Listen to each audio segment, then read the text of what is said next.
Hello అండి, అందరికీ నమస్కారం.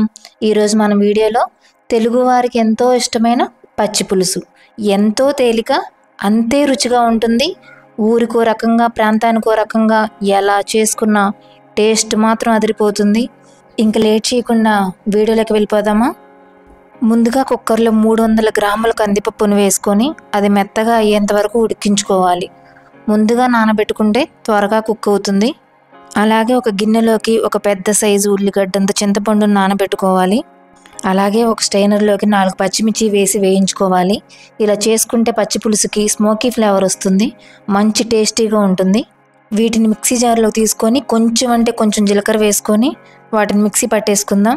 ఒక పెద్ద ఉల్లిపాయని సన్నగా కట్ చేసుకోవాలి. అలాగే ఒక పచ్చిమిర్చి కూడా కట్ చేసుకుందాం. ఒక ప్యాన్ తీసుకొని 4 ఎండుమిర్చి వేసి దోరగా వేయించుకోవాలి. అవి వేగాక కొంచెం జీలకర్ర కూడా వేసుకుందాం.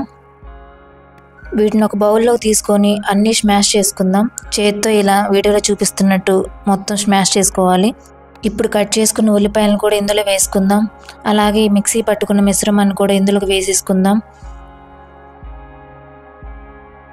అలాగే ఒక స్పూన్ రాళ్ళ ఉప్పు వేసుకోవాలి. రాళ్ళ ఉప్పు వేసుకుంటే పచ్చి పులుసు టేస్ట్ చాలా బాగుంటుంది.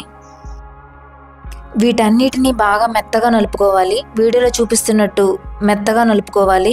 ఎంత బాగా కలిపితే పచ్చి పులుసు టేస్ట్ అంత బాగుంటుంది. ఇందులోకి నీరు వచ్చేంత వరకు కలుపుకోవాలి. ఇప్పుడు నానబెట్టుకున్న చింతపండు రసాన్ని ఇందులోకి పోసుకుందాం.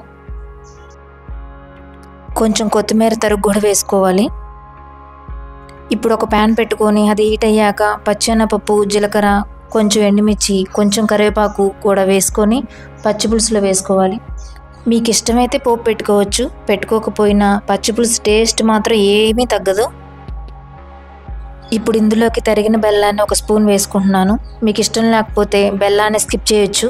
కుక్కర్లో కందిపప్పు కూడా ఉడికిపోయిందండి. కొంచెం సాల్ట్, కొంచెం పసుపు వేసుకొని సర్వ్ చేసుకోవడమేనండి. అంతే అండి, పచ్చి పులుసు, ముద్దపప్పు రెడీ అయిపోయాయి.